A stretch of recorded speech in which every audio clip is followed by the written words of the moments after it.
እየሰራው መማርበት እድል ካገኘው ቶሎ ብደርስላት አይሻል? እፈራለሁ አዳኒ።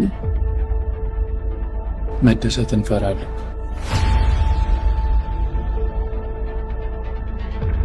እያንቀላፋል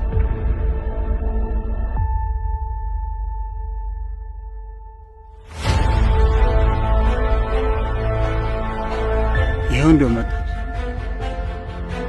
አሚኔ ማለት ነው። የኔ እጅና እግር ለመወራጨት አይሆንም ያልሻል። ከልጅነት ጀምሮ የምትወደው ስፖርት እንደሆነ ኮች ብርሃን አጫውቶኛል። ብዙ ፈተናዎችን ተጋፍጬበታል። የቦክስ ነገር በቃ